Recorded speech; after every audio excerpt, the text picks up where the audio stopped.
Hi there, my name's James Kelly, and welcome back once again to Scot Goes Pop. We have another new landmark Britain-wide opinion poll.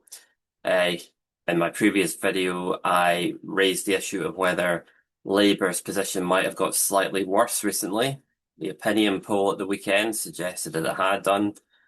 Then the YouGov poll left the question open, and now the new Find Out Now poll suggests that Labour's position may well have worsened because for the first time in any poll from any polling company since the general election, Labour have fallen below 20% of the vote, and they are no longer even in a clear second place. So it's from a symbolic point of view, this is a very big blow for Keir Starmer. In the Find Out Now poll, Reform UK have the lead once again on 31% of the vote, which is down one. The Conservatives are in joint second place on 19% of the vote, which is up three. Labour are in joint second on 19%, which is down one. The Liberal Democrats are unchanged on 12%. The Greens are up one on 10%. The SNP are up 1 to 3%, so George Fawkes will be really excited about that one. And Plaid Cymru are unchanged on 1%. So now to the Scottish subsample, and there's a really big health warning on this because unlike YouGov polls, I'm not aware that Find Out Now structure and weight their Scottish subsamples correctly, so there's a lot more volatility and the figures shouldn't be regarded as particularly credible, but nevertheless, let's have a look at them anyway. The SNP are in the lead on 30%. In second place, Reform UK are on 20%. The Liberal Democrats in joint third on 13%. The Conservatives in joint third on 13%. Labour in fifth place on 11%. And the Greens on 6%. So that's another catastrophic showing for Anna Sarwar and the Scottish Labour Party. And don't have a go at me for calling them the Scottish Labour Party. All right, the Labour Party in Scotland, or whatever you want to call them. Of course, Keir Starmer was elected leader of the Labour Party to replace Jeremy Corbyn on the theory that he would be much more electable than Mr. Corbyn. But I've looked through the hundreds and hundreds of polls that were conducted during Jeremy Corbyn's 5 years as Labour leader, and of those hundreds, just one single poll that I can find that has Labour on a lower share of the vote than they are right now under Keir Starmer, and that was a single YouGov poll in the summer of 2019.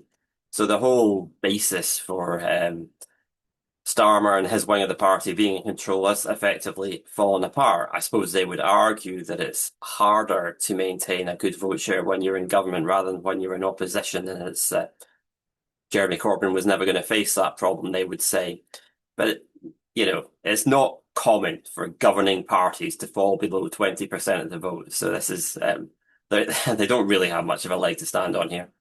And they'll have even less of a leg to stand on if once Jeremy Corbyn's new party is set up and that starts to take significant support away from the Labour Party and push them even further lower, much lower than 19%, potentially as low as, say, 15, 16%. And that if that was done by Jeremy Corbyn himself, then it would look like a historic mistake almost to replace the Corbyn wing of the party with the Starmer wing of the party. Perhaps they should have looked for a genuine bridge between the two wings, which is what Starmer fraudulently presented himself as.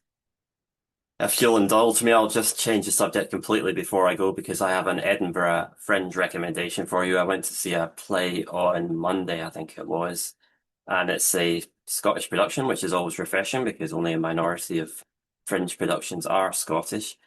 Here's the leaflet. It was sort of actually pushed into my hand, even though I already had a ticket for it. And the woman said, "Horror comedy, sir, horror comedy." And I said, "Thank you very much." And then as soon as I took the leaflet, the mood darkened considerably. And she said, "You won't be up 20 minutes. 20 minutes if you want to see it. It starts in 20 minutes." I thought, "Yeah, okay, the situation's under control." I sort of nonchalantly walked in with my ticket already there. But then I overheard somebody saying that it was almost sold out and there was only one ticket left anyway. So it was like the left hand didn't know what the right hand was doing, or maybe they were aiming for a total sellout. Why not?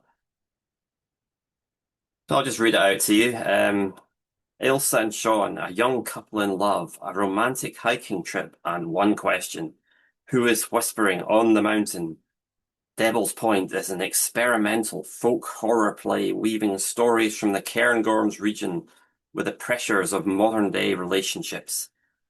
Cutty Sark Theatre returns to Edinburgh Fringe with an exploration of gender, folklore, and paranoia.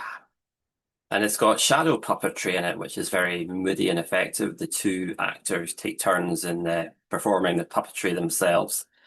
It's in effectively, it's in the Radisson Hotel on the Royal Mile, which is not one of my favourite Fringe venues because there's no tiered seating. So unless you sit right at the front, your view is always heavily impaired. So sit right at the front is my advice. Anyway, that's it for now.